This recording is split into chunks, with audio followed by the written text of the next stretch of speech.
আসসালামু আলাইকুম ফ্রেন্ডস, আমার চ্যানেলটিতে সবাইকে স্বাগতম। আজকে অনেক দিন পরে আমি আর আমার ফ্রেন্ডরা চিন্তা করলাম চলো একটু ঘুরতে যাই।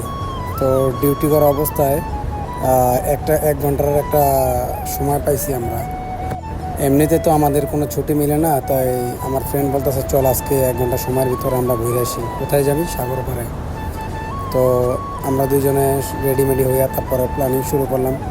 তো বের হয়ে গেলাম সাগর পাড়ে ঘুরতে যাওয়ার জন্য। এমনিতে তো কোনো টাইম পাওয়া যায় না, তো সৌদি আরবের মাটিতে থাকি, কোনো সারাদিনই কাজ কাজ, এর ভিতরে একটু সময় বের করে নেওয়া। তো আমি আর আমার ফ্রেন্ড বের হয়ে গেলাম ঘুরতে যাওয়ার জন্য। তো আমরা জেদ্দা আল কর্নিশ চলে এসেছি। নতুন একটা বিল্ডিং হয়েছে না জেদ্দা, ওইখানে। তো আমি আবার একটু ভাবটাপ নিয়ে নিচ্ছি, সাথে আমার বন্ধু আছে। তো আমি সবসময় নিজেই ভিডিও করি বেশিরভাগ। তো সাগর পাড়টা অনেক সুন্দর লাগছে। এই আমার বন্ধু, আর এই জায়গাটা তো সবাই চিনেন। আমাদের রেস্টুরেন্ট থেকে বেশি দূর না, কাছেই।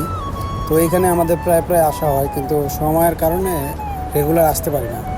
তারপরে আরেকটা জায়গা আছে এইখানে, যে দুই পাশে রাস্তা, মাঝখানে অনেক সুন্দর করে আর্টিস্ট করা। তো এই যে রাস্তাটা অনেক সুন্দর। তো এইখানেও আমরা দুজন মিলে অনেক ঘোরাঘুরি করছি, হাঁটাহাঁটি করছি। আমাদের হাতে বেশি সময় ছিল না, 1 ঘন্টা সময় ছিল। তো এই তো 1 ঘন্টার ভিতরে যতটুকু পারছি অতটুকুই ঘুরছি, এই আর কি। তো আল্লাহ হাফেজ, সবাই ভালো থাকবেন।